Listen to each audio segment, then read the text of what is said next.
सत्यमेव जयते में आपका स्वागत है। नमस्कार, आपके साथ मैं हूं साक्षी जोशी। इस वक्त की सबसे बड़ी खबर मैं आपको बता दूं जो कि पीएम केयर्स फंड से जुड़ी हुई आ रही है। आरटीआई क्वेरी से कितने बड़े कॉन्ट्रडिक्शन सामने आए हैं पीएम केयर्स फंड को लेकर, उसको आप देखिएगा सिलसिलेवार तरीके से। एनडीटीवी की यह रिपोर्ट अभी की इस वक्त की बड़ी खबर है।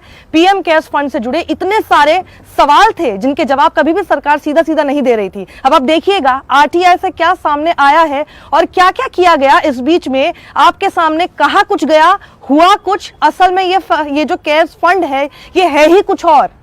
ये गवर्नमेंट फंड ही नहीं निकला था और बाद में इसको बताया गया, क्या बताया गया, बहुत अलग अलग चीजें हैं। आपको याद होगा कि पीएम केयर्स फंड को लेकर 27 मार्च को इस बात की घोषणा की गई थी, खुद प्रधानमंत्री मोदी ने किया था। और उसके बाद लगातार इसके लिए कॉर्पोरेट फंडिंग्स करवाई जाने लगी। जितने इनके प्रवक्ता थे, जितने इनके लोग थे, सबसे अपील की जाने लगी। 25-25 करोड़ रुपए तक बड़े बड़े सेलिब्रिटीज उसके अंदर देने लग गए पीएम केयर्स फंड। और क्या कहा गया था कि कोविड को लेकर लड़ाई लड़ी जाएगी। कोविड की वजह से जो दिक्कतें आएंगी उससे लड़ने के लिए इस पैसे को इस्तेमाल किया जाएगा। उस पैसे को कितना इस्तेमाल किया गया ये अभी तक आपको पता नहीं है, लेकिन जब आप पूछने की कोशिश करते हैं तो पीएम केयर्स फंड पर सब चुप हो जाते हैं। लेकिन इस फंड की सच्चाई क्या है ये देखिए।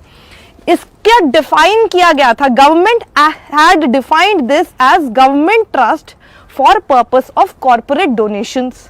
पहले यह कहा गया आपके सामने, लेकिन उसके अंदर एक क्लॉज डाला गया। ट्रस्ट डॉक्यूमेंट्स जो है उसके अंदर एक क्लॉज है जो कि यह कहता है that it is a private entity, यानी which leaves it exempt from RTI scrutiny. तो कहा तो पहले आपको यह गया कि यह गवर्नमेंट फंड है, लेकिन बाद में इसके अंदर एक क्लॉज जरूर डाल दिया गया और क्लॉज ये कहता है कि ये एक प्राइवेट एंटिटी है। तो गवर्नमेंट है कि प्राइवेट है, यानी प्राइवेट एंटिटी है, और प्राइवेट एंटिटी है तो आरटीआई स्क्रूटनी से बिल्कुल बाहर है। पहली बड़ी खबर ये। इसको देखिए, अब आराम से बहुत ध्यान से सुनिएगा अंत तक, बहुत ध्यान से अंत तक सुनिएगा और इस वीडियो को जल्दी से शेयर भी कर लीजिएगा। इसको रजिस्टर किया गया है दिल्ली के रेवेन्यू डिपार्टमेंट में। इनका चेयरपर्सन कौन है? पीएम। सीनियर मिनिस्टर्स इसके ट्रस्टीज हैं। अगर ये प्राइवेट एंटिटी है तो इसके चेयरपर्सन पीएम कैसे हो सकते थे और इसके ट्रस्टी सीनियर मिनिस्टर्स कैसे हो सकते थे? ट्रस्ट डीड जो है it was made public recently on the funds website. इसकी वेबसाइट पर अभी हाल फिलहाल ही इसको पब्लिक किया गया था, which does not define it as a government trust. और वो जो रिवील किया गया था, खुद ही वेबसाइट पर लिखा था, उससे साफ हो रहा था कि कोई गवर्नमेंट ट्रस्ट नहीं है। दूसरी बड़ी खबर ये है। तीसरी बात, जो ट्रस्ट डीड है उसका पॉइंट 5.3 जो है वो बहुत इंपॉर्टेंट है, सुनिएगा ध्यान से, गौर से। उसमें लिखा हुआ है the trust is neither intended to be or is in fact owned, controlled or substantially financed by any government or any instrumentality of the government.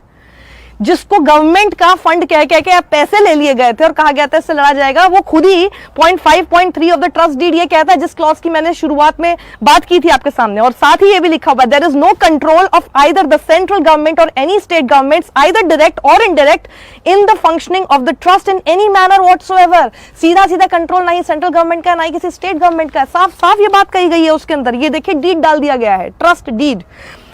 चौथी बड़ी बात, PM cares or the PM Citizen Assistance and Relief in Emergency Situation Fund was set up by Modi in March to deal with emergency or distress situation like coronavirus pandemic. यही कह के इसको setup किया गया था, right?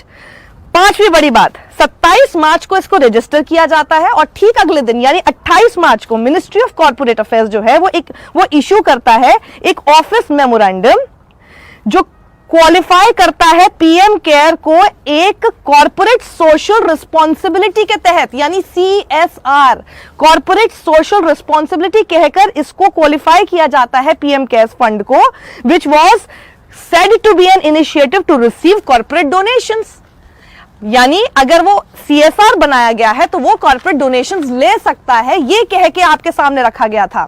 छठी बड़ी बात, companies act जो है वो डिफाइन क्या करता है? Companies act defines eligibility for corporate donations as contribution to the PM National Relief Fund or any other fund set up by the central government or state government for socio-economic development and relief and funds for the welfare of the scheduled castes, scheduled tribes, backward classes, minorities, women. तो companies act जो है वो साफ साफ ये कहता है कि एलिजिबिलिटी होने के लिए किसी भी कॉर्पोरेट डोनेशन के लिए अगर आपको कंट्रीब्यूशन करना है to the PM national relief fund या फिर किसी भी सेटअप जो है सरकार द्वारा किए गए फंड को, उसके लिए एलिजिबल होना पड़ेगा आपको कंपनीज एक्ट के तहत।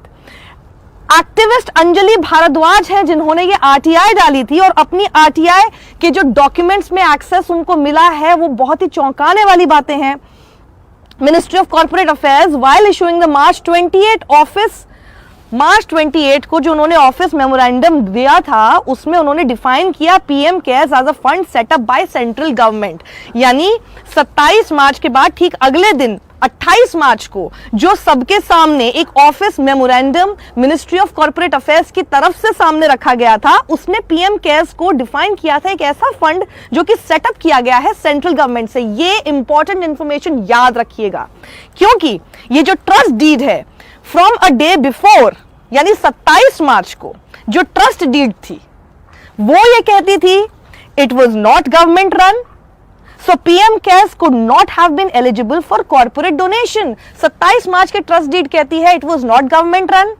28 मार्च को specially office memorandum ministry of corporate affairs सामने रखता है जो कि डिफाइन करता है पीएम केयर्स फंड को सेटअप बाय सेंट्रल गवर्नमेंट। ये एक दिन के अंदर इतना बड़ा अंतराल आपके सामने कैसे आया पता आपको? क्योंकि 2 महीने तक ये इतना बड़ा कॉन्ट्रडिक्शन चलता रहा। 26 मई को आके 26 मई 2020 लॉकडाउन का समय, आप सब अपने घर में थे, लॉकडाउन के समय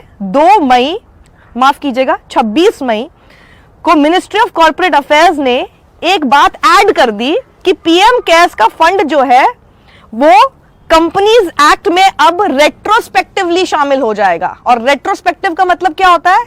पहले की एक पर्टिकुलर डेट से, और वो डेट कौन सी थी? 28 मार्च। तो ये जो आपने चेंज देखा कि 28 मार्च को अचानक से ये गवर्नमेंट रन कैसे हो गई, जबकि 27 मार्च का जो ट्रस्ट डीड है वो तो कहता है कि गवर्नमेंट रन ही नहीं है। वो इसलिए हुई क्योंकि 2 महीने बाद 26 मई को रेट्रोस्पेक्टिवली इसको ऐड कर दिया गया। 2 महीने तक ये प्राइवेट एंटिटी था पीएम केयर्स फंड, और 2 महीने तक अगर ये प्राइवेट एंटिटी था तो ये कॉर्पोरेट डोनेशंस कैसे ले रहा था? बड़ा सवाल। एनडीटीवी ने भी अपनी एक आरटीआई डाली है, लेकिन उस पर जवाब ये कह के आया है कि इस पर कोई जवाब नहीं दिया जा सकता क्योंकि ये एक आरटीआई के दायरे में ही नहीं आती है। सत्यमेव जयते में पीएम केयर्स फंड से जुड़ा बड़ा सवाल, अगर देश हित में कुछ सोचते हैं और सत्य जानना चाहते हैं तो जरा ये सवाल खुद भी पूछिएगा कि आखिर ऐसा क्यों हुआ, वो पैसा कहां गया, वो पैसे से क्या हुआ, वो प्राइवेट एंटिटी कैसे बन के रहा, इसको रेट्रोस्पेक्टिवली क्यों गवर्नमेंट रन बनाया गया, 2 महीने तक ये गवर्नमेंट रन क्यों नहीं था, ये पैसा किसके लिए जा रहा था, और ये पैसा अगर जा रहा था किसी और के लिए तो फिर इसके चेयरमैन देश के प्रधानमंत्री क्यों हैं और इसके ट्रस्टी देश के 3 बड़े मिनिस्टर क्यों हैं, और ये पूरी पार्टी और पूरी सरकार इसके लिए पैसा जुटाने में क्यों लगी हुई थी? बड़ा सवाल है। शेयर कीजिएगा, लाइक और सब्सक्राइब जरूर कीजिएगा, बताने की जरूरत नहीं है, बेल आइकन भी दबाइएगा। सत्यमेव जयते।